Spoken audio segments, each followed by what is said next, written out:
Jeffrey was raised in a feminine way. Through his time in school, his teachers demonized masculine traits and rewarded feminine ones. And so Jeffrey and the majority of men of his generation struggle with masculinity. When he grows up, Jeffrey finds himself focused on love and relationships and on the girl that he has a crush on, whilst she's focused on her goals and her studies. He feels bad, he feels weak, but he doesn't really know what the issue is.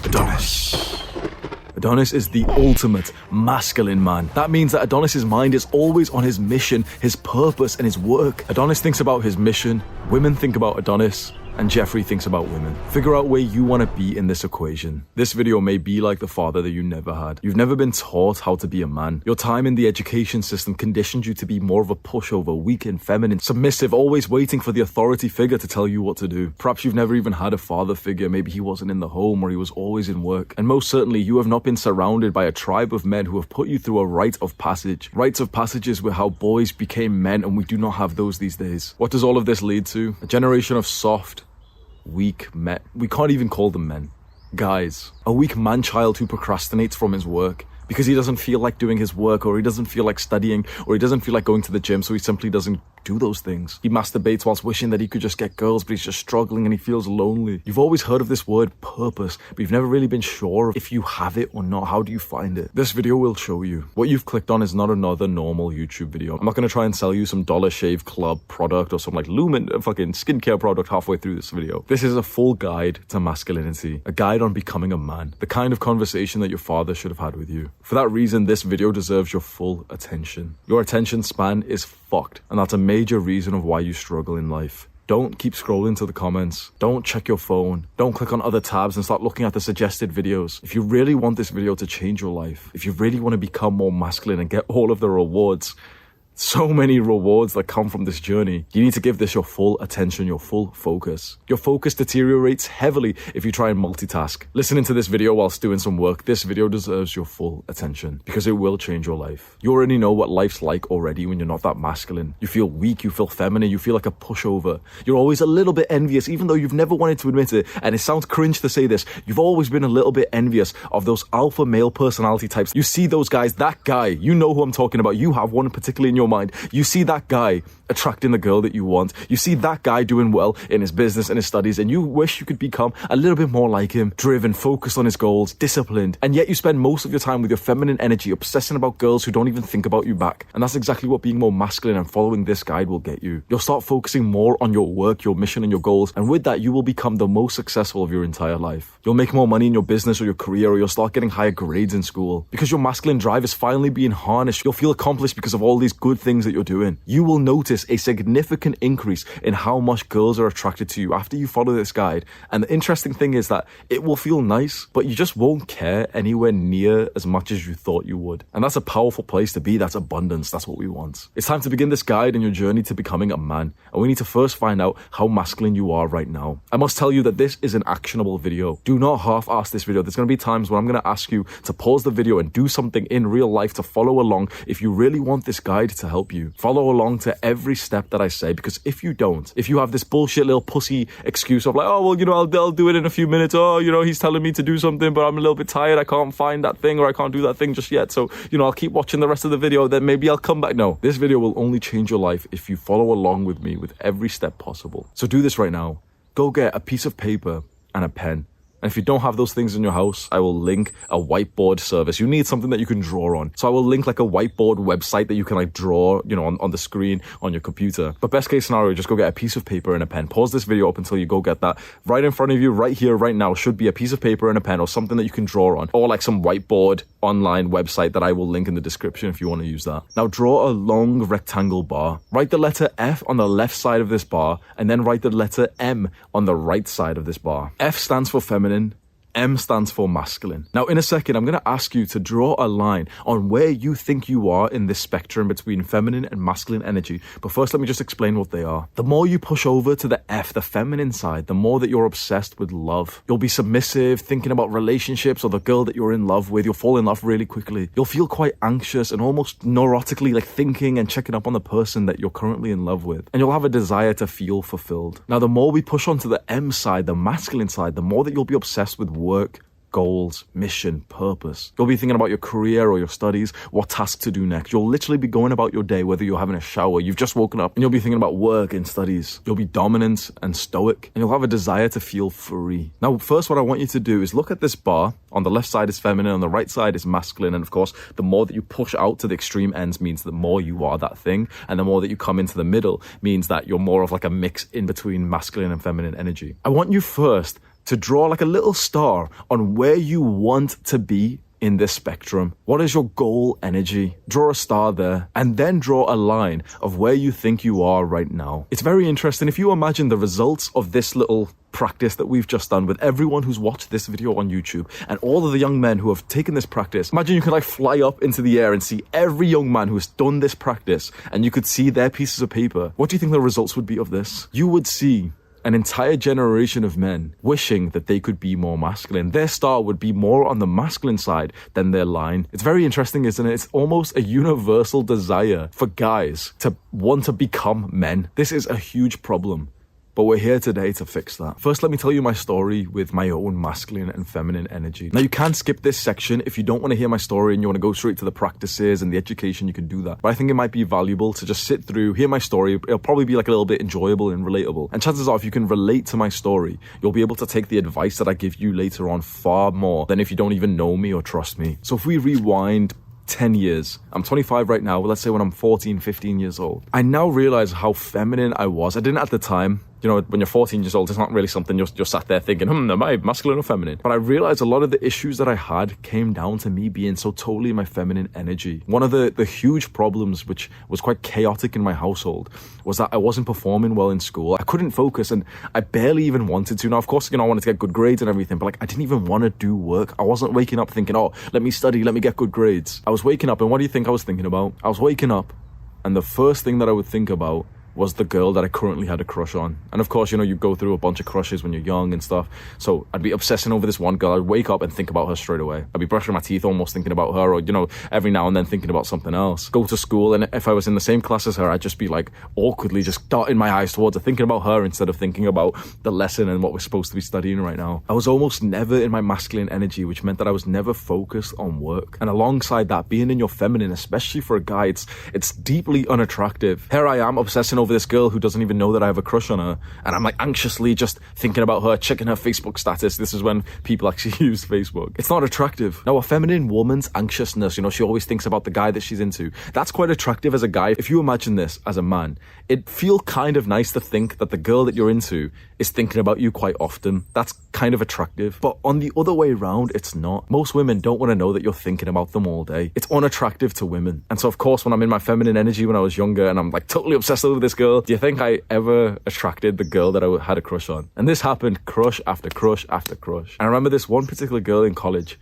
and I saw her recently actually, and she's a nice girl and everything, but I had a crush on her, like a major crush on. Maybe I'm 16, 17 years old, and I'm thinking about her, doing the usual shit, checking her Facebook and everything, and for months just trying to like level things up with her. So I'd see her in class and we'd be sat next to each other, and like she'd be focusing on the work we were supposed to be doing. I'd be like just kind of like looking at her with my peripheral vision, thinking about her, daydreaming, imagining scenarios of me and her together and everything, and I'd go to sleep thinking about her. It's just fucking cringe.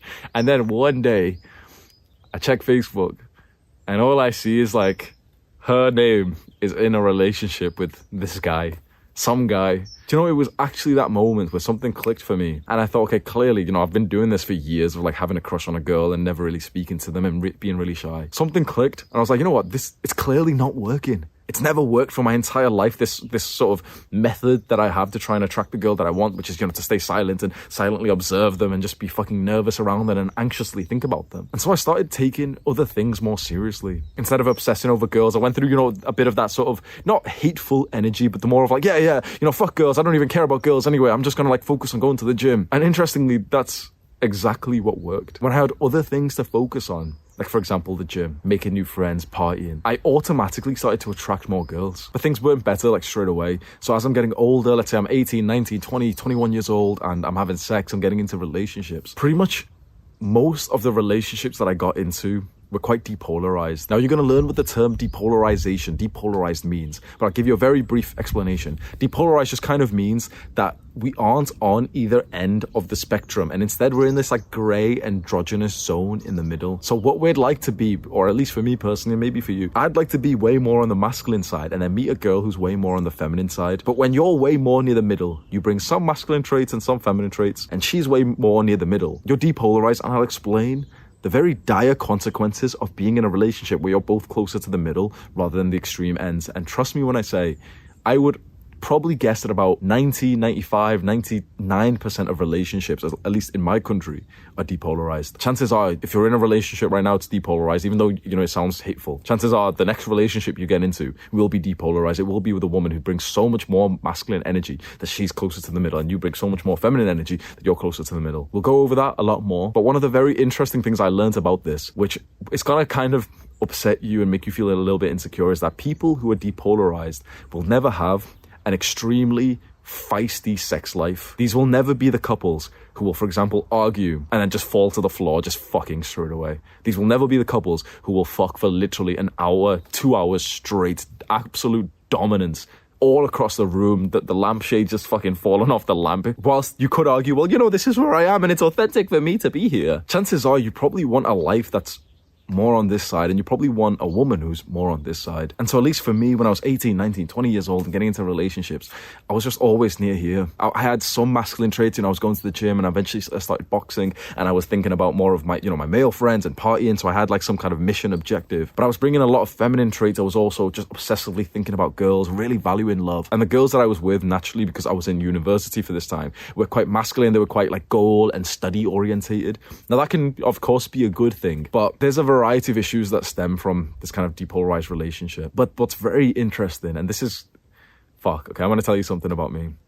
I've dated 2 girls who have brought a lot of masculine energy. So, you know, depolarization is like, okay, we're the man, we're supposed to be masculine, but we're about here. You know, still got some, you know, masculine traits and stuff, but we're here. Like, we've got a lot of feminine traits as well. And, you know, the woman, she's supposed to be feminine, but she's about here, so you're here, right? I've been in 2 sort of, not really relationships, you know, dating situations where it's been more like this, where I've genuinely felt like she's actually more masculine than me. She's actually thinking more about work and goals and everything than I am, and I'm thinking more about her, and I'm like the little bitch at home. No, you can see I'm not happy about this situation, and again, a lot of people can tell you, oh, but it's authentic. No, it's not.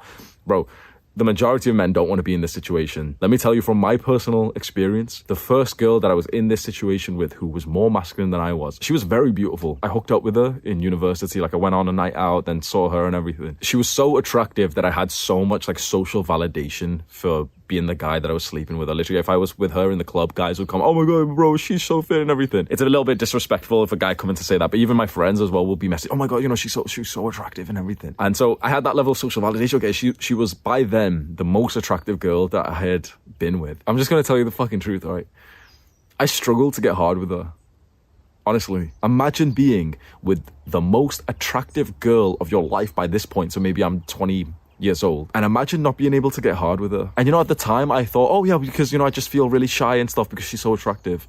And when I look back now, it's so weird that she was a very attractive girl, but after spending some time with her, and you know, the time I would spend with her, I wasn't attracted to her. How interesting is that? She was the most attractive girl, like, you know, out of 10, a 7.5 or an 8, which of course isn't extremely high at the time, but like when you're fucking 20 years old, and you know what I mean, it's pretty nice. Imagine a girl who's like, you know, very attractive, and you just aren't attracted to her. Why? Because our energy was just so fucking off. And so there was so many times where I'd be like, you know, getting ready to have sex with her, and my dick, bro, would be literally just fucking just pure soft. Like, not even, you know, like it's soft, but it's got a bit of length right now. It's kind of like it was soft and it was just cold. Like that kind of like fucking size, bro. Imagine getting the most attractive girl of your life and your dick not even getting hard for her. And it wasn't because you were just a little bit, you know, insecure or shy and intimidated. It was more that you just weren't attracted to her. What's very interesting was that I was never like truly, you know, in a relationship with her. We were never exclusive. We were just kind of like somewhat going on dates, but mostly just hooking up. And so we were never exclusive. And so I was sleeping with other girls. And I specifically remember this, that there was 2 other girls. So I was sleeping with 3 girls like at the same time. And there was 2 other girls that I would be sleeping with who I remember, they would come up to my university flat, my room. And I remember that by the time they had walked into my room and we had maybe just seen eye contact, I'm standing up to go say hello to her or, start fucking. Before we had done anything sexual, these two other girls, at separate times, I'm horny, I'm texting one girl and then she comes up on Friday. Sad, you know what I mean? Like, I sound like he's a fuckboy and stuff. Like, if you've watched my videos, like my life is very different now compared to how it was. Two other girls would come up and quite literally, bro, just upon making eye contact with them and also, the psychological belief of, oh yeah, they're coming up to have sex, my dick would be rock hard. And with girls who weren't as attractive. They were still, pretty attractive, but just not to that same level as the other girls. So how interesting is that with the most attractive girl of my life by then, I didn't really feel a level of attraction to her. Whereas with other girls, I was so attracted to them where there was such a night and day difference between my sexual capability. And I didn't really know this back then, I kind of thought, oh yeah, well, she's really hot, and so I'm insecure. I'm a little bit shy and stuff. But I wasn't actually shy. When I look back at it, I wasn't shy about this other girl. I just wasn't attracted to that energy. And so what happened with that? The main girl that we're talking about who was more masculine. I can tell you one night, for example, we stayed over, we went to a club or something, we stay over, and so many times this would happen where I'd wake up and she'd already be awake, working on her little project that she was doing, some art class or some shit. She was working on her project already and almost looking at me, almost like I was a little bit lazy and come on, she's busy, can you go now? I was that little weak guy who's waking up late and almost disturbing her work. And so, I'd wake up and, she needs to focus and stuff. Okay, fair enough. So I'd go back to my place and just kind of think about her. It's not a good dynamic to be in. And it's not, at least in my perception, it's not an attractive, relationship with a woman to have. So that was a few years ago when I was in university. And when I got a little bit older, age 23, 24, I started dating, other girls. I remember another girl who, for example, I dated. She wasn't so much in her masculine energy, but I was still quite in my feminine. I was still quite obsessively thinking about her, especially when there was problems in the relationship. So you might be able to relate to this. If there's any kind of problem in the relationship, you've just had an argument or something, you can't help but to not focus on anything else. You're in the gym thinking about her. You're trying to do work, study, whatever, and you're thinking about her instead. And your mind's just elsewhere. And that's kind of normal. It's the way of things, but it's not ideal at all when you think about it. So about 1 year ago, I was pretty successful already. I had about 100,000 subscribers. I was a very fast growing channel at this point. What's interesting is that I had this level of success and yet I was still obsessing over other things. I was still thinking about girls and love. And it was at this point that I started putting in a lot more intention into learning about masculinity and femininity. And I've spent about a year learning this stuff before I've made this video. So I hope that there's going to be some life-changing value. And I do believe that I have a very good level of understanding of this. One thing which I think is the single best reward, the benefit of this journey, at least for me, was that for most of my life up until about a year ago, I was just not really motivated to do work or be productive. I didn't want to study. I didn't want to even business work. Even on my YouTube channel, I didn't want to do the work. I was always focused on other things. And so I always wanted to work as little as possible. Now, if you're watching this video and you kind of know my story already, you'll know this already. I've placed a big emphasis on working as little as possible through most of my journey. And now when I tell you the things are the exact opposite and I feel so happy about it, it's incredible. So 1 year after fully committing myself into learning masculine and feminine energy, I can't work enough. And I know that in the modern day, a lot of people, depolarize feminine men, think that's a bad thing. Working's not good for you. You should take time off to enjoy yourself and stuff. Bro, imagine you wake up and the first thing you think about is creative ideas for your goal. Imagine that you literally feel motivated every single day to do your work. I can't wait. This is the most productive I have ever been in my entire life. The most disciplined I have ever been in my entire life. This is the most, my success in everything I'm doing is compounding and it feels fucking incredible. Finally, I feel proud of myself. Finally, I feel like I can actually say to myself, to you, I'm working very hard. I wake up at 4:45 every single morning and I start writing my book. So I'm writing a book. I'm going to be publishing it soon within 1 to 2 months. And I wake up at 4:45 and start writing straight away, straight to it. I write about 1,000 words every single morning. I wish you could almost observe the life that I'm living now compared to the life that I was living just a year ago, 2 years ago, because it's so fucking different. I'm focused on my work for 95% of the day. And what's very beautiful about this, which we'll speak more about, is that my girl, for 95% of the day, she's thinking about me. I'm masculine, I'm focused on my work. She's feminine, she's focused on me. And that feels fucking awesome. I feel like I'm masculine dominance. I'm a leader. I'm guiding her. It's so, so good. honestly. We have to discuss something now, and I'm going to get into a little bit of a rant, so maybe you can skip this section if you want, or if you enjoy my rant, so if you just want to hear this guy, like, hate society, then you can listen if you want. We have to explain why you are not masculine already, because this is a new concept for men to be raised and not turn into men. Legally, you might be a man, but you're not. The majority of men are not men, they're guys. This isn't manhood, this is guyhood. For some reason, I always have this level of hatred.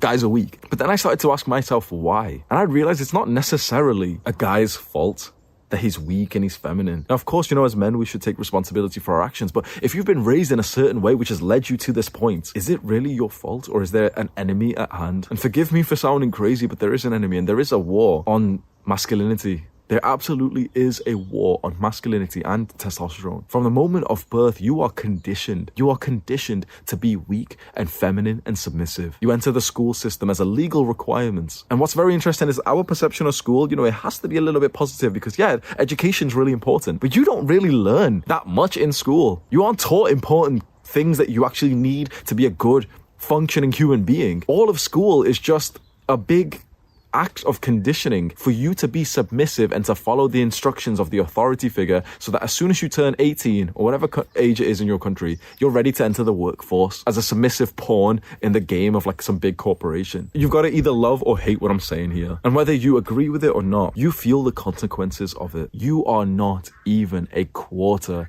of the man that your great-grandfather was. You have less than a third of his testosterone. When you want to have children, you will struggle. Your sperm count is at an all-time low. Your testosterone is at an all-time low. So many random shit. There's studies which literally show that a man's hand grip for a handshake is the weakest they've ever found through the history of this has been like a longitudinal study. Researchers have literally been studying the strength of a man's handshake grip for a long time, and this is the weakest handshake grip that we have. Little fucking limp handshake, motherfucker. This is what we've been reduced to. Men aren't really needed anymore. Strong men aren't needed. We live in times of abundance and resource, and even in developing countries, you're somewhat relatively safe. Now, on the other hand, at times of chaos, at times of necessity, strong men rise. Everyone needs them. Everyone looks to them. Day to day, let's say we go to some big metropolitan, liberal, I don't know these words, right? I'm not into politics or some shit. But you can imagine the kind of person, the people I'm talking about who are they've dyed their hair color. They say you're using the wrong pronouns and stuff. Do you know what I mean? If you go to a university that's filled with these kinds of people,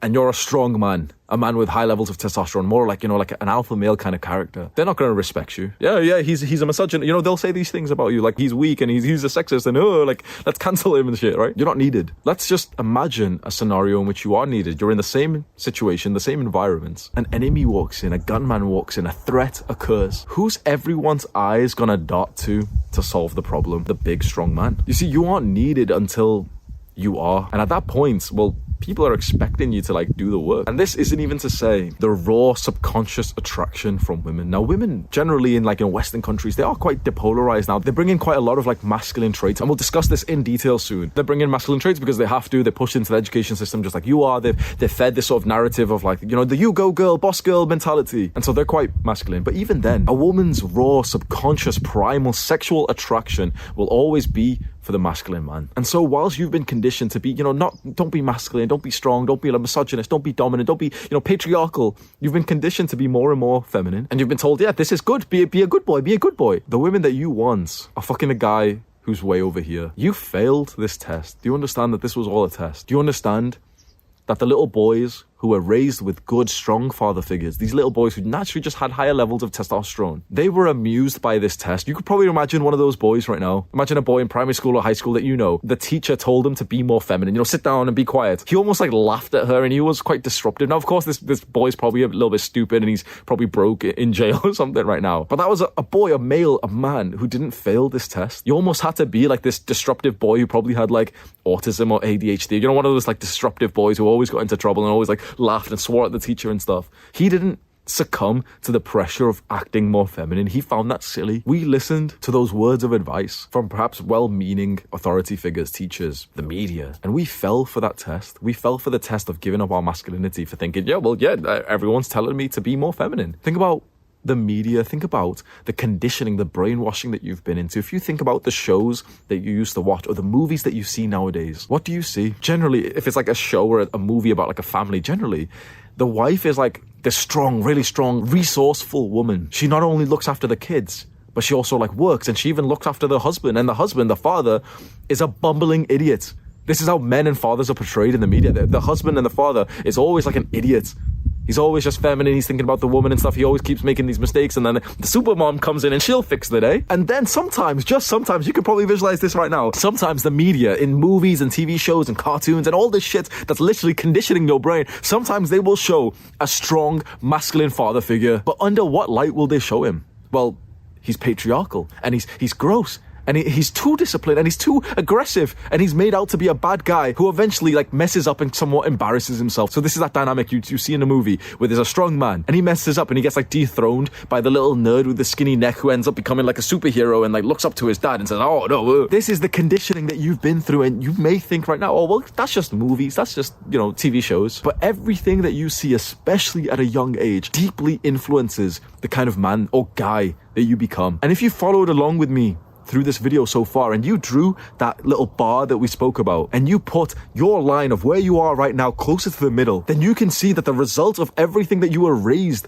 for has led you to a point that you are quite depolarized and you're not as masculine as you should be. Because you totally understand this, and everyone understands this. We should be far more on the right side of the spectrum. We should be far more masculine than we actually are. We haven't even spoke about the war on testosterone yet. Do you know the average healthy levels of testosterone in Western countries is from around 250 nanograms per deciliter to around 950. If you are in this range, doctors will hesitate heavily to prescribe you testosterone. This range is inherently and blatantly sexist. A young man who's 22 years old and his dick doesn't work and he can't focus and he's depressed and he's lethargic and he's got brain fog. He gets out of bed in the morning and he's literally tired straight away, living like the shell of a life that he should be, with no vitality inside of him. That young man has a testosterone score of 260 nanograms per deciliter, and his doctor looks to him and says, oh, well, you're in the healthy range. Imagine having symptoms of low testosterone. You don't even need to imagine it. You're living that reality right now. I can say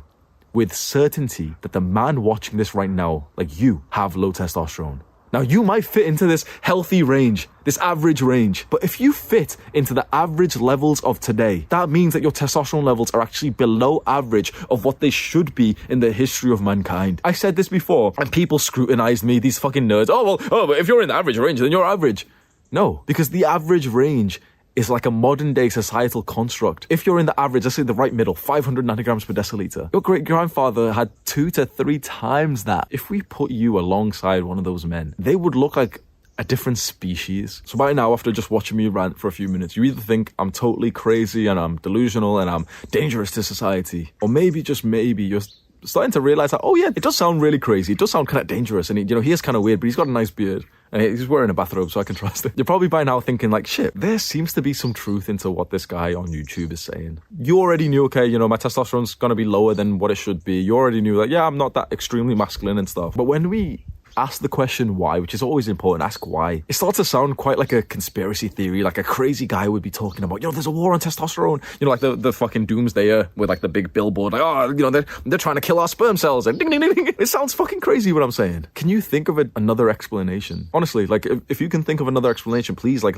I'm not saying this to farm the algorithm or something, but leave a comment and like start a discussion, because I'd love to hear it. I'm quite open to this. Maybe I'm wrong, but I can't think of a better explanation of why men are so depolarized, lacking masculinity, lacking testosterone, than just a war on masculinity. Conditioning from a very early age that men, that fathers, that masculinity, that strong men, that testosterone is bad for us, that is bad for society. And this is even, again, to talk about the issue of a lack of father figures in the home. Fatherlessness is a huge problem in the modern day, especially in Western countries. Honestly, I'd seem like some crazy misogynist if I went into this rant, and so fuck it, I'm gonna do it. There is an incredible level of support for a woman who does not want to stay with the father of her children. It's a smart financial decision for a woman to divorce. It's actually a smart financial decision. Think about that. It's so rewarded in my country, in the UK, for a woman to just think, oh, well, he's not really, he's kind of lazy now and he doesn't treat me right and stuff, so I can just leave and I'll handle the kids. Because all she's grown up with for the last 20 years is the you go girl, super mom, you can do it all yourself. Women can do anything they may. You can be a single mom, you career mom, you can do it. It sounds horrible, but like, honestly, just because you can manage it doesn't mean that you can or you should. Over 90% of teenage suicides are in a fatherless home. Over 90% of teenage criminality, of ASBOs, antisocial behavior orders are in fatherless homes. Over 90% of drug abuse of teenagers is in fatherless homes. Over 90% of teenagers who go on to be homeless are from fatherless homes. If you can think of some random problem that teenagers will have, I guarantee they are multitude times more likely to happen in a fatherless home. You can literally just go and Google this shit, and it's fucking where I've learned everything from. I'll like cite it if you want, but where I've learned all these like facts. Obviously, I'm not totally accurate. It's not 90%, maybe it's 89, or maybe it's 90, you know what I mean? There's a book called The Boy Crisis, and it goes over this issue of just boys being raised in fatherless homes by single mothers, and you know, with this attitude that, oh, well, a single mom is a superhero and she can do anything. No, she can't. She cannot. A single mom cannot raise you in the same way that a mother and a father who are loving can. Now, of course, then, you know, there's other arguments. Oh, well, what if the father's abusive and, you know, should he be taken out? This gets complicated. But it's not that caveat that you really see in modern conditioning, is it? When you think about the movies and TV shows and the general belief of your society, chances are like there's this empowering thing for like women. Well, you don't need a man. You go, girl. Fathers are being taken out of the home. It's being supported by the government. And so what happens to a little boy who grows up in a fatherless home? Chances are that his mother, his single mother, will reward and praise him and positively reinforce him when he acts in a feminine way. Think about this. A boy is raised in a household with a single mother. Perhaps, just perhaps, there's a small amount of single mothers out there in the world that can take a step back from their own shoes and understand that they need to reward this boy when he does things that actually is unnatural for her. Perhaps. That's a small caveat, right? But for the majority of this household dynamic of a boy without a father figure with a single mother, she's going to have her own biases and opinions and feelings and beliefs, of course, you're right? And so she is going to respond to this boy with those biases, opinions, and beliefs. And so she's going to positively reinforce and praise him for the times that he acts in accordance to her beliefs and emotions and feelings. If this boy acts in quite a masculine, adventurous way, well, that's not very natural for her, is it? And so she'll be like, no, come back, you're going too far. But then if he sits quietly and crosses his legs and plays silently and he shares, well, you know, she's going to like that. She's going to like those feminine traits. And so she's going to praise him for, oh, you're such a well-behaved boy. And you've got to understand that a parent's praise is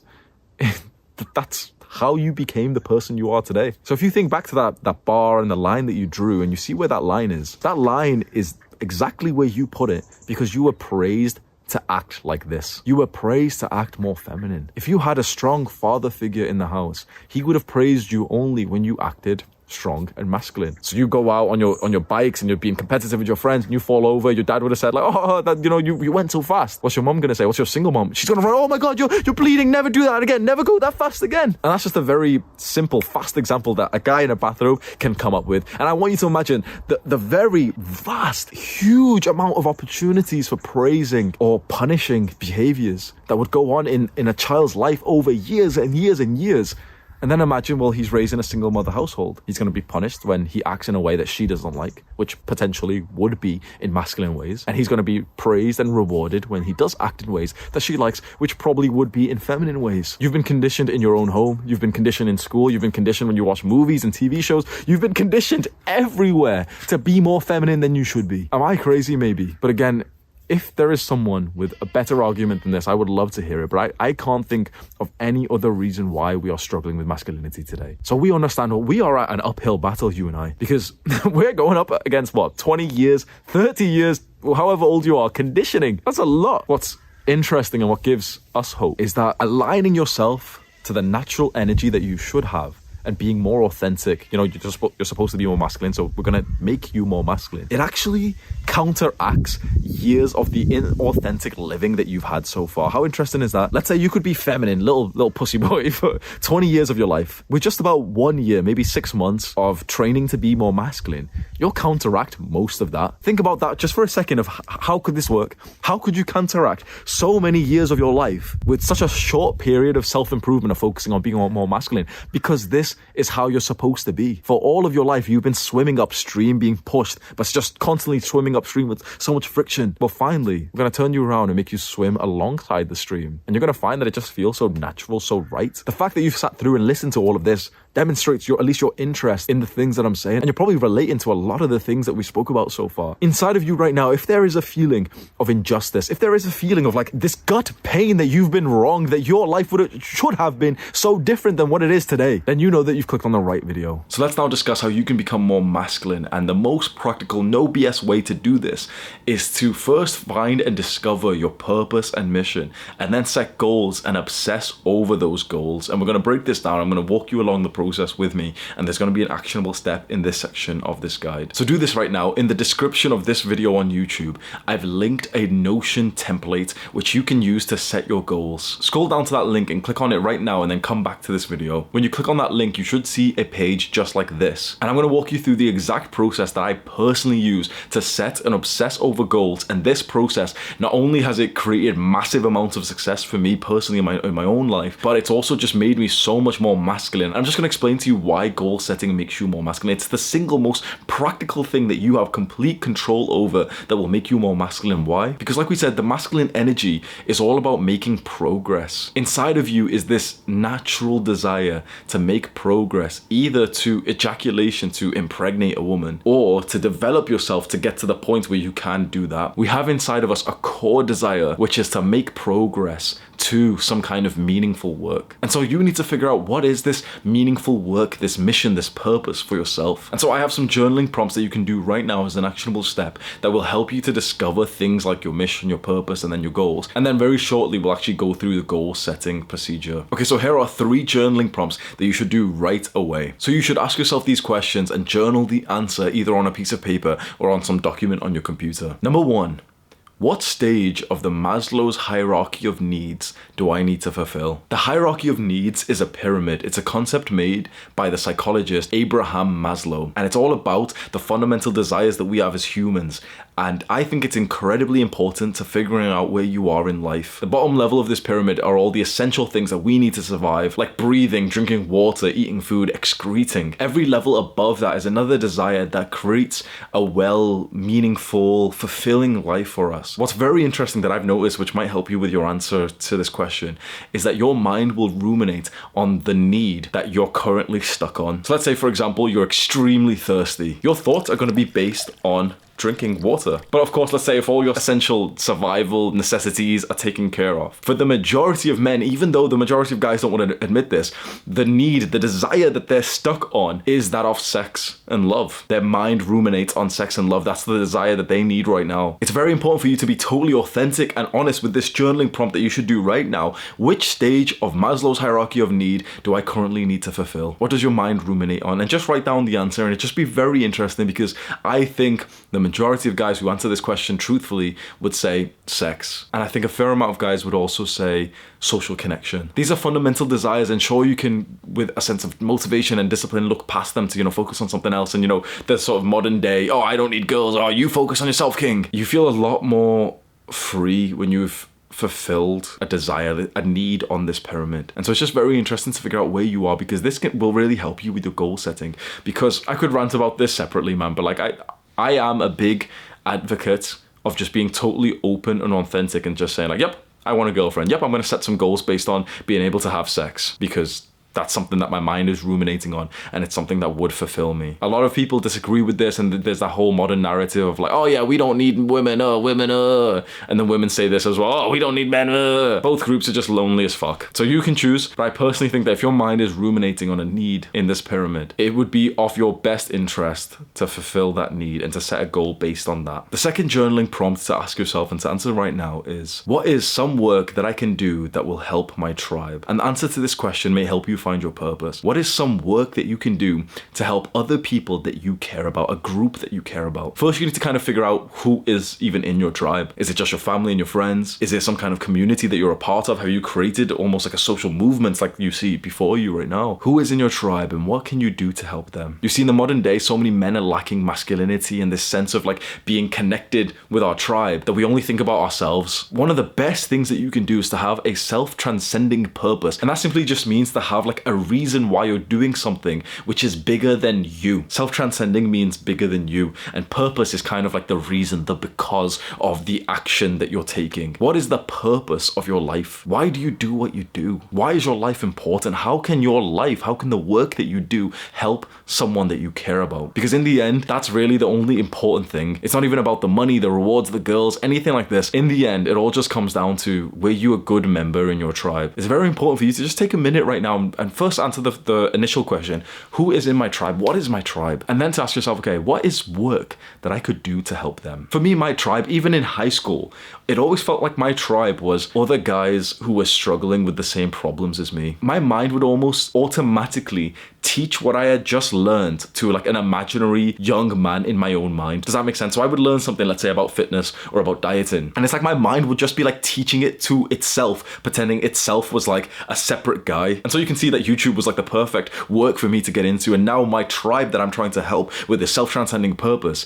is young men around the world who are tuning in, who want to improve themselves. A purpose is so important. Purpose, I want to explain this so clearly because for so long I didn't understand what purpose meant. You know, so many people talk about it online. Purpose is just the reason why. It's the because of your action, of your mission. My mission is to help young men improve themselves. And my purpose, the why, the because of that mission. Why do I want to help young men improve themselves? Because I've done it for myself. Because I've lived that life. I've lived the life of like total indulgence and pleasure, of that modern day like bad habits. And I hated my life then. I was so depressed, and I feel like I have the answers in my brain. And so I work relentlessly to try and just help people around the world because I think that I can. It's some good work that I can do. And the third journaling prompt to ask right now is, what do I want my life to be like in 10 years time? To help you with this question, I want to just give you one piece of advice. Think big. There is magic in thinking big. Don't settle for mediocrity. Ambition, especially thinking big and setting a very authentic, desirable future for yourself, is an incredible thing. And if you work hard and obsess over a goal like that, you know, you really think to yourself, okay,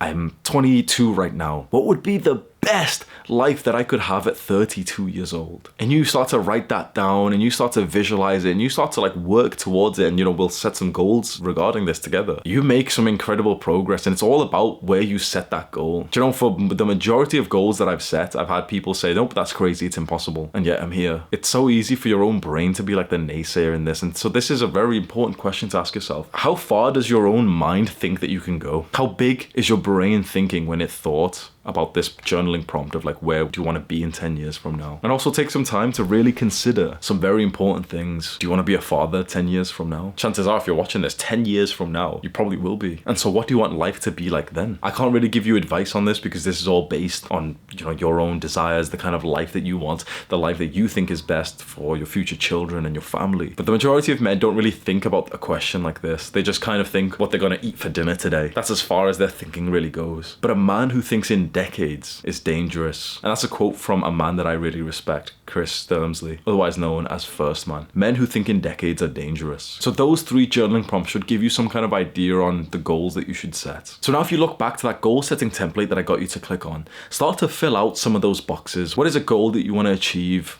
10 years from now? I've already put some templates and examples of the kind of goals that I set for myself, so you can just kind of alter them to fit your own desires. A very important thing that you should do right now is to start off with the longer term goals, the 10-year, 5-year and 1-year goals, and then the monthly milestones. So you see that there's a column for every month going into the next year. Those goals for the month, you should see more like milestones to achieve the big goals. Once you have a document like this and your goals are really organized, that becomes so helpful. And the way to use this practically in your normal day-to-day life is to base all decisions of the long term, the 1, 5, 10-year goals that you've set. Visualize and make decisions based on these big long-term goals, but then obsessively focus and work on the short-term milestones. Because it's these short-term monthly milestones that cause you to kind of push forward a bit. But the monthly milestone for me kind of reminded me of like setting a rep or a weight goal in the gym. It's something, okay, I'm focused on right here, right now. But the bigger thing to kind of, you know, wake up and sort of make big decisions about and to visualize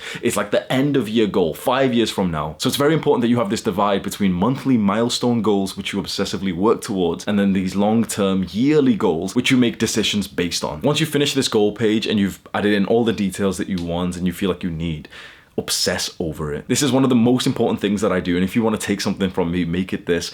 Obsess over this singular practical page that you have here. It's the first thing that's open on my laptop. I look at it on my phone. Anytime, you're wasting time, 5 minutes here, 10 minutes there, you're waiting in line for something, you're walking somewhere and you're just flicking on your phone. And of course you should try and be more mindful and stuff. But like anytime I'm just randomly on my phone, I don't have social media anymore because I literally just look at this one page, and the amount of intention and ideas that you get from just obsessing over this one page that reminds you constantly, okay, this is what you said you would achieve this month, is so valuable. Because goal setting and goal obsessing is the single greatest way to become more masculine, because it just makes you so aligned with your work and your desires and this feeling, this crave of progress. Because you see, these goals that you've set out, what they symbolize is progress to your mission and to your purpose. So the total level, the thing that really fulfills men is having this huge mission, this huge purpose. But the way to make the most progress to these things is by obsessing over the goals. But then to actually make progress in these goals, you need discipline and mental health. So you want to be more masculine and relentlessly work towards your goals and your purpose. That's where discipline and mental health come from. Discipline and good mental health determine your work rate and your productivity. Mental health especially is overlooked for a lot of men. It's something that we're beginning to talk a lot about. I have personally found that improving your mental health is the single best thing that you can do to increase your productive work output. Do you know all those productivity tactics you've ever heard of? The Pomodoro technique and all of these things. Improving your mental health through things like journaling and meditation actually increases your output, your productivity more than all of those things. I made a 2-hour full guide that you can watch for free on improving your mental health. I'll have like a little card pop up on screen and I'll have it linked in the description as well. I highly recommend you have a look at that. I know mental health doesn't seem like a very fun video or concept to like learn about, but I promise you that it will have some of the highest return on investment that you can find. Your ability to just keep your brain operating well, that's how you accomplish anything else. Discipline is a mindset, and just like good mental health, it drastically improves your work rate, and improving your work rate improves the progress that you make to your goals. Improving the progress that you make to your goals fulfills your mission and purpose, which makes you more masculine. So you see how all this links up. And so discipline is an absolute cornerstone virtue and trait in masculinity. Discipline is the skill of doing the hard work, especially when you don't feel like it. I'm gonna say something controversial, but in the modern day, you've been conditioned to be so in touch with your emotions. You are the most emotional guy in touch with your feelings than any man in your bloodline before this. Now, I think it's fantastic to be aware of your emotions, because that's a practice of mindfulness that comes from like meditation and everything. But to be emotional, to be in your feelings, feelings are fickle. And this is why you see so many guys that aren't disciplined, because they don't feel like doing the hard work right now. And you can probably relate to this. We're not talking about any other guys. We're talking about you. You don't feel like doing some productive task right now, so you don't do it. You procrastinate. That's kind of like a new invention, procrastination. Do you really think the men in your bloodline procrastinated? They couldn't. There was a necessity for them to go to work, into the factories, out on the hunt, even when they didn't feel like it, because they had to. There was no one telling them, we'll just be in touch with your emotions, take a self-care day. What I'm saying seems kind of backwards. It seems against all the mental health kind of advice that you've heard. But the thing is, it's absolutely important to prioritize your mental health, but you need to learn to just go and do hard work, even when your brain says like, but I don't feel like it, I'm not ready for it. This is what my physique looks like after years and years of going to the gym. And please believe me, like, bro, going to the gym is one of the most fun things that I do. I honestly love it. But I would have missed more than half of my workouts over the years that I've been training if I only went to the gym when I really felt like it. Some days it's a total slog. I really don't want to go. But you know what I do? I convince myself that all I need to do is just take the next step. I don't need to think about the height of the discomfort, the challenge, the pain, the fear of the top set of squats, which are going to exhaust my body. I don't need to think about that right now. I'm sat here with my bathrobe. All I have to do is just get changed right now. All I have to do is just put my shoes on right now. All I have to do is just fill up my water bottle. All I have to do is just walk out of the door. That's all I tell myself. Okay, come on, just walk out the door. That's all you can do. You can walk out your door right now, can't you? Okay, go on, let's walk downstairs. You can do that right now, can't you? Okay, good. Put your music in. Okay, let's walk to the gym. You can do that. Yeah, of course you can. Just step by step by step by step by step, and suddenly I'm warming up. I feel good. Fuck it, let me attempt that PR on squats. This is discipline. Discipline is the skill of just overlooking your emotions, because there is some important, valuable work that you said you would do. You made a promise to yourself that you would do some important work. And so it is of utmost importance for the sake of your masculinity that you do that work. The reason why I'm getting quite vexed right now is because discipline, it's such an important skill and trait that I see lacking in so many young men. So many young men. Because we spoke so far that if you want to be more masculine, you need, a big mission to work towards, to progress towards. And to note your progress to this mission, we set goals and milestones. And to make progress to them, well, you need to work hard, and you need to especially work hard even when you don't feel like it, because that's really when we show the greatest level of progress. If you only work hard when you kind of feel motivated to do so, then you haven't really developed yourself as a man, have you? So this is how you level up your discipline skill. And interestingly, it's the exact same way that you level up in weightlifting. It's all about the concept of progressive overload. Progressive overload is this concept, this kind of training method in weightlifting, which is that we start off at like a light weight, and over weeks and months and years, we just slowly, incrementally add on a little bit of weight every single time. When a beginner goes to the gym, he doesn't think, oh, I'm gonna go bench press 7 plates. The clever, intelligent beginner says, okay, I'm gonna go and just start with the empty bar and just see how that is. And 2 weeks from now, I might add on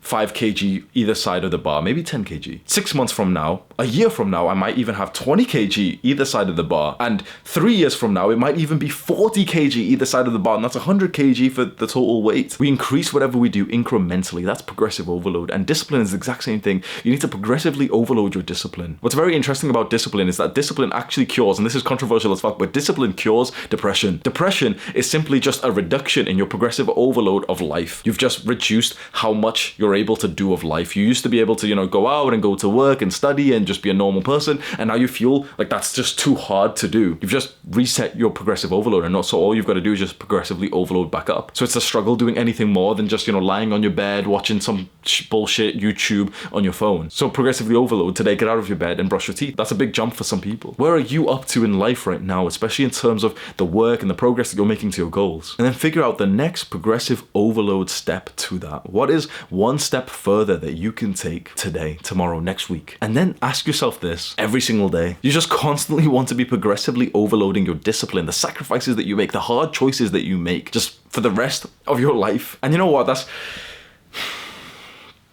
That's really bringing something that, a lot of people don't really talk about. And, we speak about discipline and masculinity and goals and everything, online. And you've seen this before, like, oh yeah, making money, all these productive things that you've seen online. One of the things that many other creators don't really talk about, I'm kind of going on a rant here, but I think this might be valuable for you, is that you really have to sacrifice. You have to sacrifice. If you want to become more masculine, you have to sacrifice a lot of things. If you want to become more disciplined, think about what you have to sacrifice. Discipline is inherently a sacrifice of comfort. And you've been bred to stay in comfort, to just keep sucking on like mommy's nipple. I know that sounds weird, but that's literally the life of the majority of males. And I won't even say men. The majority of guys are males, not men. You've been bred to just stay in a state of comfort because you're not used to making sacrifices. Everything that I've discussed in this guide, and pretty much everything I discuss on my channel, all the work that I do, is based on sacrificing these momentary, small, short pleasures that don't fulfill us, that don't free us, that don't actually just give us anything more than a fleeting sense of comfort. But we'll always have that thought in our minds that we're being Jeffries. You need to sacrifice comfort. You need to sacrifice to become more masculine, to become successful, to become healthy. And I just spoke about the concept of progressive overload. There is a phrase that I've said before that really helped me. And the phrase was,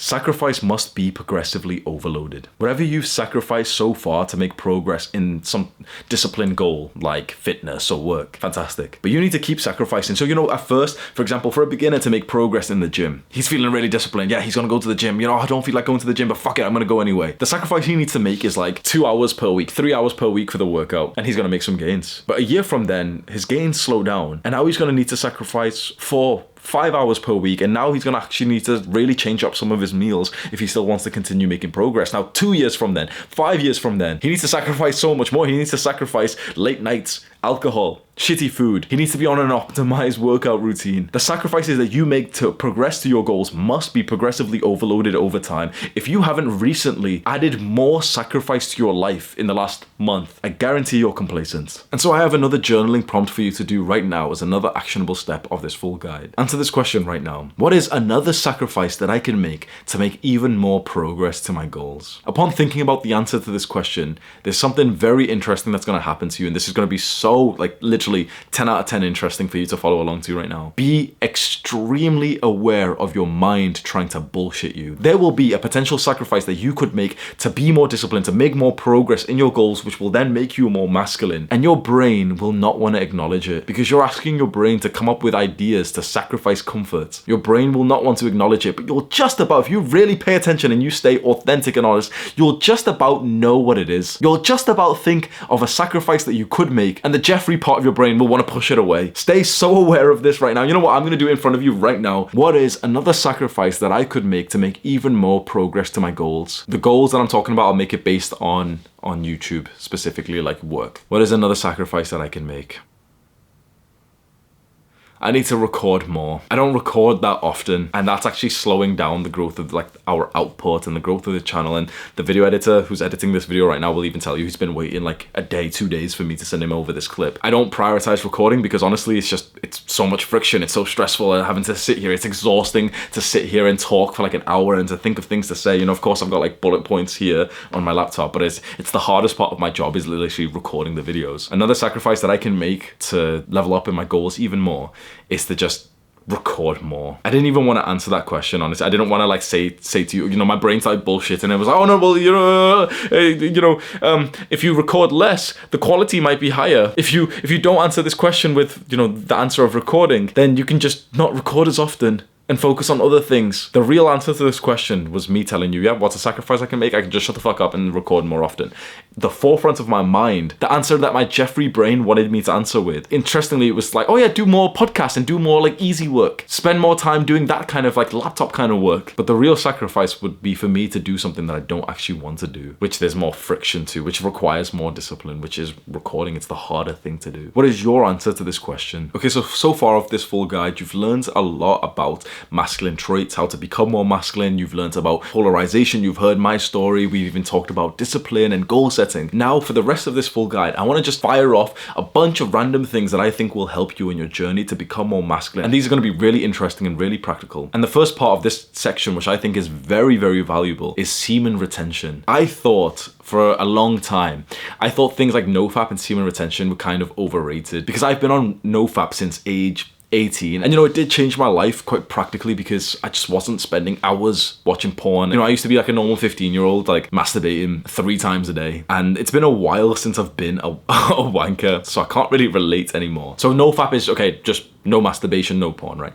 But then I've always done nofap, but while still having sex. Semen retention is the next level where of course you're on nofap, but you also either don't have sex, or if you do have sex, this is the hardest thing, right? The hardest thing is having sex, but then not busting. I don't want to make this like too graphically detailed and, you know, to get demonetized on YouTube or anything. I am going to release a sex course sometime in the future, which I think you might find very interesting, where I'm going to speak totally unfiltered and like in practical details of how I've been able to like use self-improvements and, you know, improve my sex life. And a big part of that is semen retention and the act of like having sex, but not coming and like being able to last way longer, being able to have sex way more times per day. Something that I've been practicing more recently, and it's amazing how much more masculine energy I feel when it's been days or a week since I've ejaculated. There was an article I read and it was sent to me by another YouTuber. His YouTube name is Masculine Theory. His name is Joseph and he's very clued up and very intelligent about things like retention, and he speaks about it a lot on his channel. And this article that I'll link in the description said that your masculine seed is like an extremely valuable life source that you don't want to waste. It was quoted in this article, I'm not sure if this is really scientifically,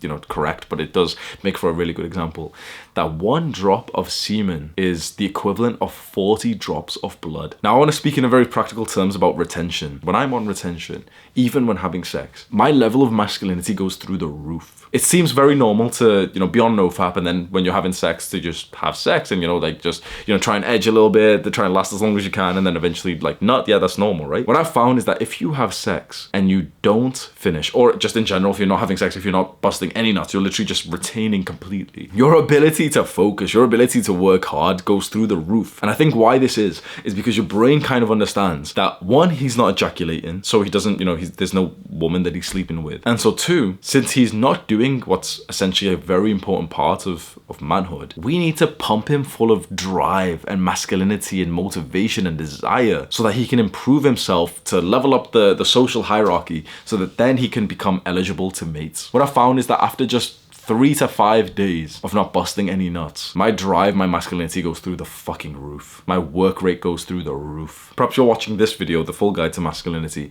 sometime in the future, and I already have a full sex course released. There's more like details that I want to go into, but you don't know who's going to be watching this video and everything, and so you can't say too many details about like sexual stuff on YouTube. That's why I'm going to have like a full sex course released. Perhaps I'll have a card pop up or a link in the description that you can go and look for right now if you're interested in that. Let's now talk about achieving freedom, which is a masculine man's biggest desire. Masculine men desire freedom. Feminine women desire fulfillment. We crave freedom from constraint. Even the way that we have sex is all about freeing ourselves, whereas for a woman, it's all about being filled up. But even in the rest of our lives, you can only feel totally happy and content if you have a great level of freedom in which you aren't placed under constraint by someone like your boss or society. There's 3 kinds of freedom which we're going to practically discuss, and you need to make progress to these 3 kinds. And every step that you take in the right direction, you will literally feel good. The 3 kinds of freedom are financial freedom, time freedom, and location freedom. Each one of these could be a whole video by itself, like how to achieve financial freedom, how to be location independent. And so I'm just gonna give you some practical, no BS advice, and I'm gonna try and make it the kind of advice that you might not have heard of anywhere else. For financial freedom, the only way that you can achieve this when you're young is with some kind of business. You can't get financially free in even the most high-level careers, which take 20 years to get to. And so it has to be with a business. Any 20-year-old millionaire that you do see or hear off on YouTube, it's always through business and then medium to high risk investments. And so you can go down the entire rabbit hole if you want to, but the 2-step process to achieving financial freedom when you're still young is 1, create a successful business. And this in itself can take years and you need to work extremely hard. You need to sacrifice. There's an element of luck involved. And number 2, invest the income that you make from that business into things like crypto, which are a lot higher yielding, like they give you more money in return than things like index funds and all the soft passive stuff. One thing to know about achieving financial freedom that your parents are wrong with, that any of these financial gurus that write like financial books, they'll always tell you that saving and investing is like the best route to financial freedom. That's the old script. Anyone who tells you that saving money, like, oh yeah, go and get a really good job and then save as much money as possible and then put that money into the index funds, anyone who gives you that advice is following the old script. The new script is all about business. Time freedom means that you have control and power over your own time. And you can't really say that you have this if you can't choose exactly what time you want to work, go to the gym, or do anything else with your day. The majority of people who work 9 to 5 or who are still in the education system don't have this. And this is why you quite frequently get this like irritation feeling when you need to go to work or you need to go to school when you don't really want to. To achieve time freedom, you should read the book, The 4-Hour Work Week, and also implement the principles from the book, Deep Work. I have a full guide explaining the Deep Work book, and I'll have like a card pop up on screen or a link in the description so you can go and find that. And finally, location freedom means that you can go anywhere in the world that you want and still be okay. For location freedom, it's all about making online income, and there's a famous young entrepreneur named Iman Gadzhi, and he held this like YouTube event where he taught people how to achieve location freedom through making online businesses. If you can cultivate all 3 freedoms into your life, you get to live like the top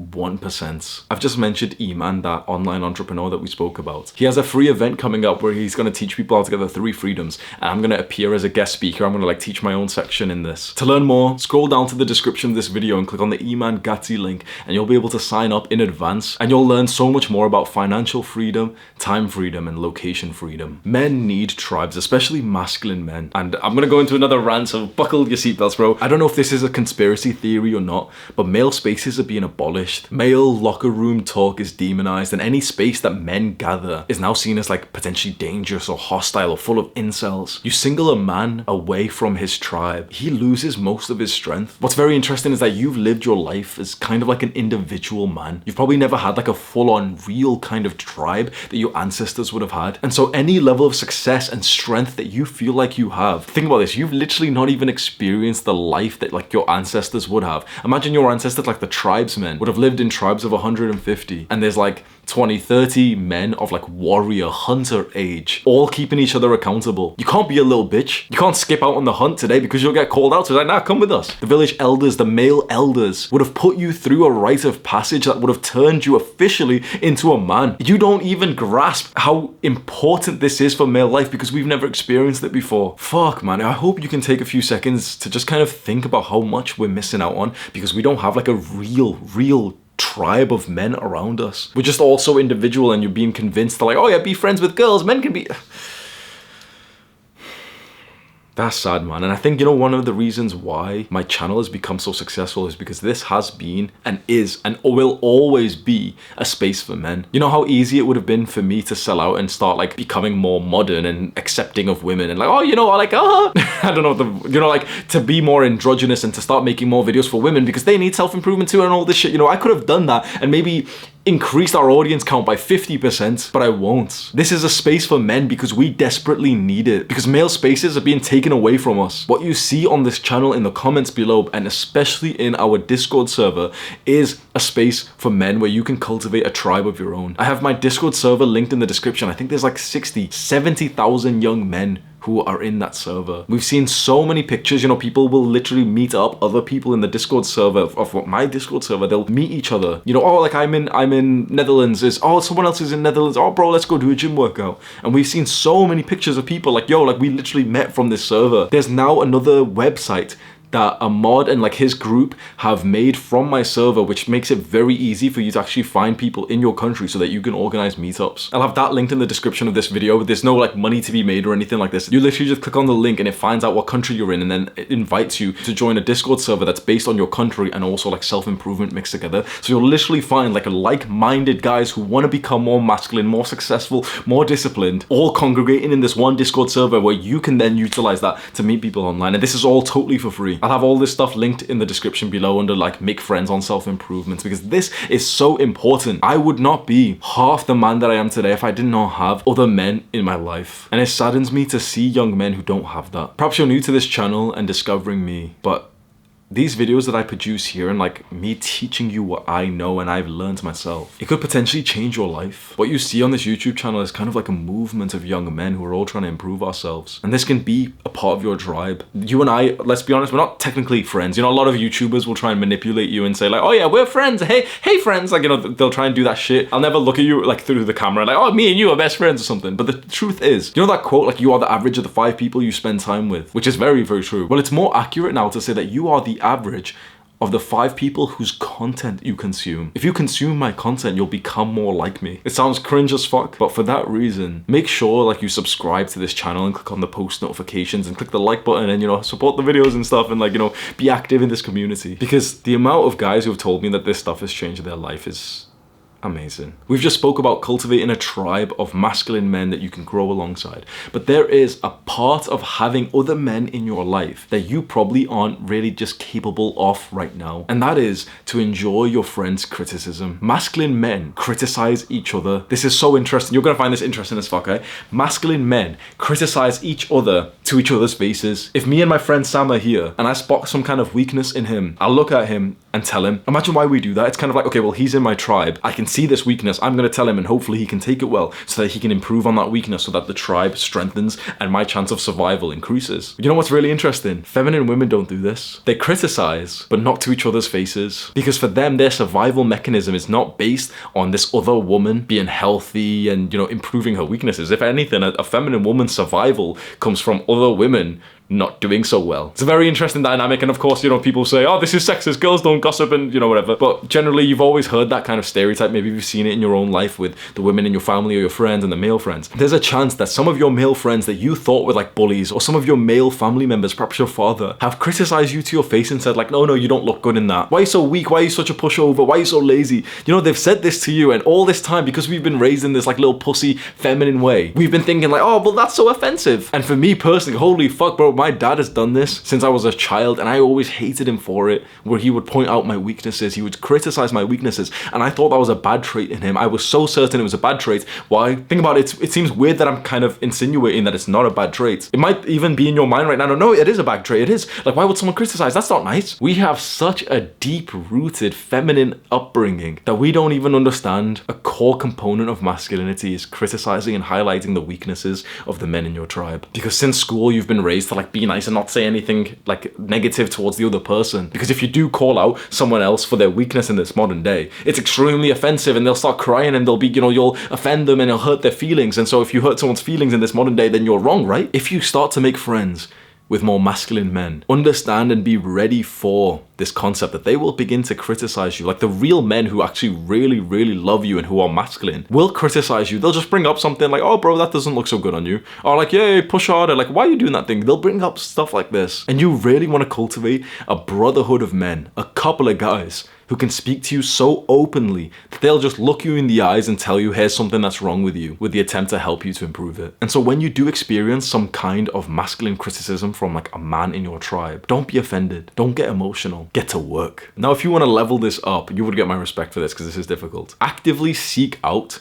that criticism. Go where you can get criticized. Start a YouTube channel and talk about your self-improvement journey like I've done. Bro, you don't even realize the amount of criticism that I've received over the last 2 years is fucking incredible. Imagine the audience size that I have, bro. I'm one man. Look how many people watch my videos. Of course, like, you know, my team have helped, but in terms of like just, you know, getting criticism, it's me on the camera, right? Imagine how many negative comments I've had, and not just from trolls who are just swearing or something, but from like intelligent people who have pointed out a weakness in me and said, no, Hamza, you've done something wrong here. And of course it hurts. Of course I feel bad about it, but I've tried my absolute best to hear that criticism and to take it on board. And you can see, if you've been a fan of mine for a long time, you can see the times where I've received quite a lot of criticism for something, and I've corrected course each and every time, to the point that my journey is extremely, extremely special. The amount of development that I've been through. And this could be the same for you. If you put yourself in an area where you can get criticized, you will grow so much. Sneeko said this to me on a live stream, that live streaming for him was a place that he was getting so much criticism, but that after a little while, it kind of mentally fortituded him. It makes you strong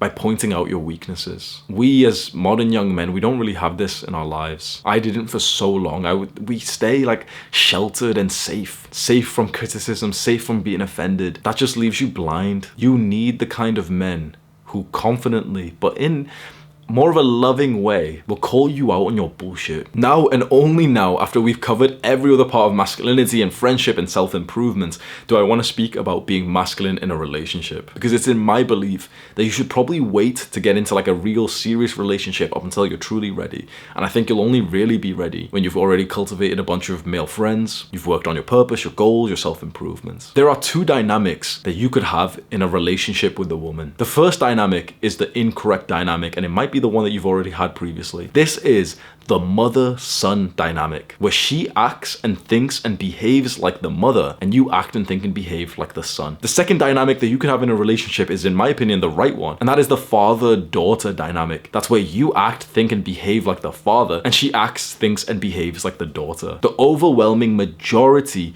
of couples that I see have the wrong dynamic. She's more of the mommy, he's more of the son. She walks in through the door and she goes to the waiter and she orders the meal, and then he kind of stands behind her, like really, really, like, you know, just like a little chump. And it's almost like she kind of tells us, like, come on Timmy, or order your lunch, Timmy, don't worry, I'll pay. Once you keep these two dynamics in mind, it is so much easier to navigate the right kind of sexual energy, masculine, feminine, polarized relationship than just how the majority of people do, where they just kind of like get into a relationship without thinking about these things. Think back to the relationships that you've had, or the girls that you've had a crush on. Has it been the father-daughter dynamic, where you kind of act like more like the father, the leader, the strong person, and she's the daughter who you're kind of bringing and showing to the world, and you take care of her, you are responsible for her? Or is it the other way around? Is it that she's kind of looking after you and she plans things and she tells you what to do, and you're just the good little boy who, you know, gets loud every now and then and pretends he's in charge, but really it's her? Be totally honest, because it is uncomfortable as fuck to admit this, and I don't think the majority of men could admit this, but you know what? I've had the wrong dynamic in multiple relationships. I've had the mother-son dynamic in multiple relationships, and fuck me, is it wrong, bro. Holy.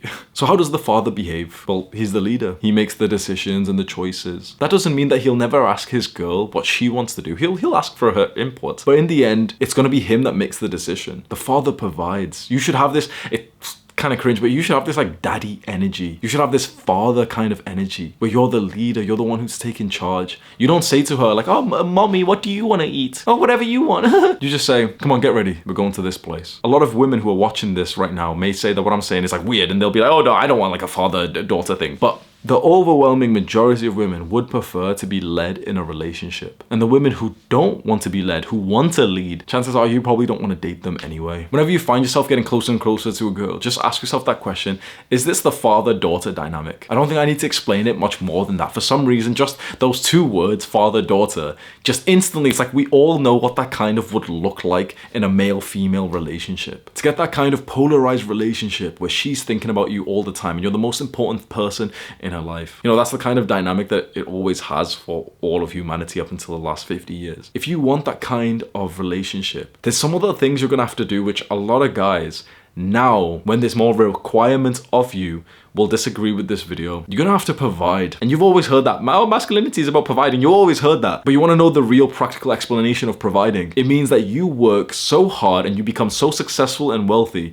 that she doesn't need to work, that you pay for everything. I'm not talking 50-50. I'm talking you pay for everything. She doesn't make her own money. This is where all the little fakers who've been maybe watching this far of the video thinking, oh yeah, masculinity sounds amazing. This is the sacrifice that you have to make, and so many guys will now say, oh well, that's disgusting, that's simping. Ugh. This is how relationships have always been, and for the modern man with his low testosterone and his fucking weak limp handshake to say that this is simping. If you imagine like 100 years ago of a man wearing like a suit and a top hat taking his lady out for dinner, do you think he's simping when he pays for her? Now you may say, oh well, actually, you know, he had to back then because she couldn't work because, you know, girls weren't getting jobs, but like now they can work. Okay, fine, but if you wanted to date like a modern masculine woman, you wouldn't be watching this video. If you want to be more masculine, you want to date a truly feminine woman, well then you don't want her going out and working for someone else. I'm gonna say something right now that you may have never heard of before. A woman is always submitting to a man. She is always submitting to a man. And guess what this great movement of feminism has done? That even a lot of guys are now backing, you know, saying like, oh, well, she makes her own money, so I'm not gonna pay for everything. She's always submitting to a man. It used to be that your woman would submit to you 100%. Now guess what? For the majority of women and these little weak men who say that they won't pay for their woman, well, now she's submitting to her boss. So I know that this seems incredibly ambitious for me to say like you should pay for everything and she should pay for nothing.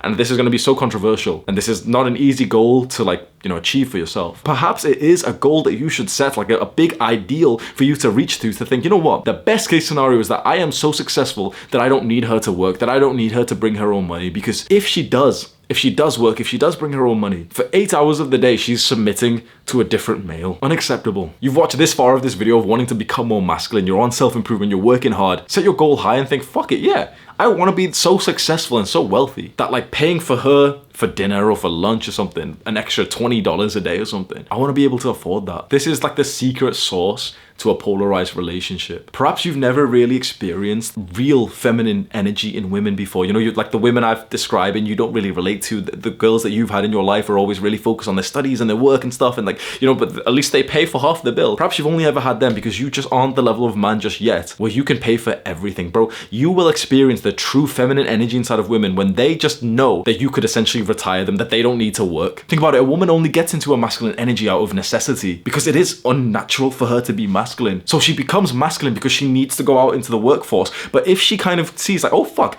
you are so productive, you are so successful, you are so wealthy, she can start to cultivate way more of a feminine energy and give up the masculine energy that she's had to develop through the modern conditioning. With my woman, I see such beautiful feminine energy inside of her because she no longer needs to be masculine. And that's really what I hope for you. And I know this part of the video is going to piss off so many guys because I'm literally saying, yeah, become successful, become so rich that you don't need to like get your girl to make money alongside you. You know, it is hard. Of course it is. It's not easy. You have to dedicate your life to this shit. You have to wake up thinking about like work and productivity, of course. But this is the better life overall. Let's conclude this full guide to masculinity. You've been with me now. This video is probably what, an hour and a half, 1 hour and 57 minutes. Am I close, Sam? You've learned that masculine energy is all about leadership and dominance and providing. And you've just now learned that there are sacrifices that you have to make to become more masculine. If you want these rewards of life, if you want to attract more feminine women, then you need to work harder than everyone else around you. You now have a great understanding of masculine and feminine energy. And you've learned so many random things like the need to cultivate a tribe and to enjoy your friend's criticism and the 3 kinds of freedom that you can achieve that will make you feel so much better as a man. This journey that you're on is one of the most important of your entire life. It is is the journey of becoming a man. It's so sad that in the modern day, we don't have rites of passages anymore. That's been taken away from us. We should have went through some kind of process to be acknowledged as men to the world. And now that's just based on like turning age 18 and you're technically a man. But we know we're not men at age 18. And so this is the rite of passage. Becoming more masculine yourself. I wish you well on your journey. There's nothing that I want more than for your success in your self-improvement and your development of becoming more of a man. Why do I do what I do? I just want to meet more guys like me. I want to cultivate more of a masculine brotherhood alongside me. I want to meet more guys who are so totally dedicated and disciplined in the gym and eating clean and meditating, because then I'll have something more to relate. And so for the past 2 years, I've been spreading this knowledge of self-improvement. I've been coming online with so much authenticity and humility and telling you my weaknesses and, you know, all the times I fucked up, and telling you some of my successes, because I think this is the best way to live. I think developing yourself as a young man and relentlessly committing yourself to self-improvement is such a beautiful journey. I can't wait to meet more guys who are on this pathway alongside me. Scroll down right now and click on the subscribe button to join our movement. Leave a comment as well if you've reached this far of the video. Like, leave a comment with your thoughts, give me some feedback in, you know, my presentation as a YouTuber, or this video, this guide. Start a discussion. All the algorithm shit, it's always cringe. Make sure you smash the like button, bro. Do the hard work, especially when you don't feel like it. Mwah.